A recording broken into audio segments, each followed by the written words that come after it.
Alright guys, what's up? It's your boy Darth Sora, and today's video is going to be a little bit different. We're going to discuss what would happen if we changed something that happened in the sequel trilogies and all the events that took place after. Obviously, with the Rise of Skywalker, we know how the trilogy ends and how the Skywalker saga as a whole has wrapped up, but what if we could go back and change one thing and all the events that took place? That's what we're going to do today. We're going to go back and change if Luke were to save Ben Solo from becoming Kylo Ren and everything that would take place afterwards. So this is my first fan fiction. I've never done this before, so let's get it, and I hope you guys enjoy. We start out as Luke goes to find Ben Solo sleeping, noticing that there is dark deep within him. As Luke uses the Force to see if his nephew has been consumed by the dark side or not, he has a sudden urge to stop the boy from turning to the dark side completely by drawing his lightsaber and striking him down. At this very moment, as Luke is about to draw his lightsaber, Anakin's Force Ghost shouts out at his son, telling him that he's being deceived by the dark side of the Force and to offer Ben the same compassion and love that he provided to Anakin once upon a time to defeat Darth Vader and Palpatine. Ben wakes up hearing his grandfather and his uncle speaking together, and he is suddenly and utterly in shock. Both Luke and Anakin start to talk to Ben, telling him that there's evil that lives inside of him and that he's being manipulated just as Anakin once was, and together as a family they need to stay strong and be open with one another so no one else falls to the dark. Anakin then suggests as one final message for Luke to train Ben along with himself and Leia in both the light and dark side of the Force, while continuing to bring peace to the galaxy and to not let the dark rise once again. After a lot of intense training and trust being built between Luke, Leia, and Ben, the darkness that once almost consumed Ben is now extremely dormant but not completely gone. The Skywalker family are now masters of the light side of the Force and currently gaining knowledge and power in the dark side as well through the Sith holocrons that Anakin has been guiding Luke and Leia to since he knows their location and what they contain inside. This disturbance has not gone unnoticed by Snoke though, who is merely a puppet of Palpatine, who is currently in the shadows recovering from the wounds he somehow survived at the hands of Anakin Skywalker on the Death Star. He quickly puppeteers Snoke to order his men in the First Order to Jakku, where his granddaughter is currently located.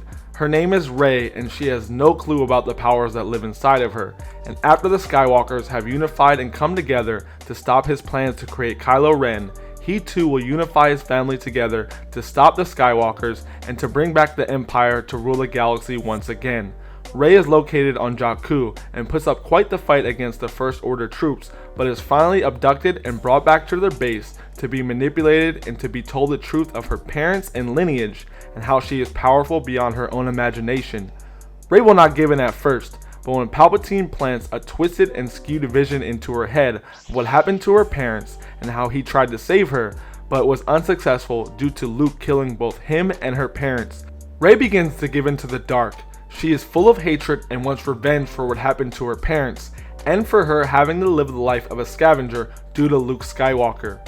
After intense and brutal training followed by constant manipulation, Rey becomes quite the user of the dark side of the Force, and begins to do the dirty work for the First Order. Both Luke and Ben notice this dark feeling illuminating over the Force and try and consult Anakin, but he is unresponsive. After a few years, Ben has run into Rey a few times and even had a one-on-one fight with her. After the duel, they are both left unscathed, but both Ben and Rey notice a connection between each other that they cannot describe. Palpatine, noticing this, takes advantage of the little bit of darkness left in Ben and gives Rey and Ben to communicate through the Force. Rey tells Ben that they have a special connection and that they will both soon be powerful enough to surpass their masters and join together to rule the galaxy. Ben starts to get conflicted yet again and hides this from both Luke and his mother, and over time, after more and more interactions with Rey, he gives in and leaves the Resistance base to go join Rey. Luke wakes up the next morning unable to find Ben, and goes to find Leia and Han, who are also unaware of his whereabouts. Leia begins to speak to Ben through the Force and asks him why he is doing this, and then he tells her that being a master of both the light and dark side had made him realize there is nothing else left to learn, but he has been tempted with someone who sees the Force just as he does, and that together they will rule the galaxy how they see fit. After pulling the strings from the shadows for so long, Palpatine finally reveals himself to both Ben and Rey, telling them the time has come for the Empire to rise once again and they must defeat the Skywalkers to conquer the galaxy. Palpatine gets Ben to give Luke and Leia the location to where Palpatine is located on Exegol, where all three of them will kill both Skywalkers and rise to power. Once arriving on Exegol, both Luke and Leia notice an extreme darkness clouding the Force, and they are unable to tell if this is due to the strong connection of Rey and Ben or if there's more to it. Once approaching the throne room, Luke and Leia are greeted by Palpatine, who is hooked up to a bunch of machines, and this leaves them in complete shock. He lets them know that the sacrifice of their weak father was in vain, and the Empire is returning with the help of both Palpatine and Skywalker blood. Both Rey and Ben ambush Luke and Leia, who start an all-out duel. Luke is fighting Ben, while Rey is fighting Leia, and after a long and hard-fought battle, the Skywalker siblings have Ben and Rey beat, and tell Palpatine that this fight is over and the Empire will never return.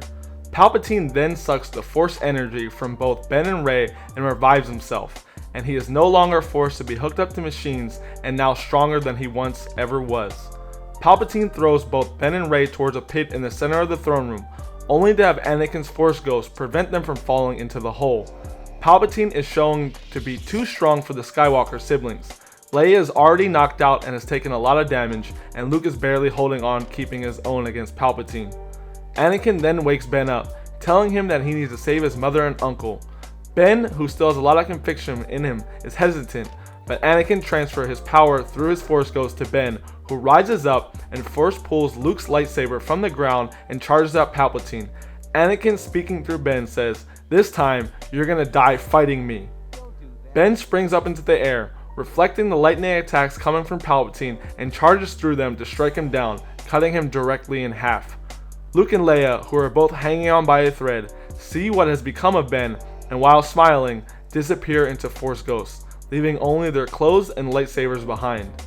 Ben quickly goes to Rey, who is extremely weak, and heals her using Force Heal.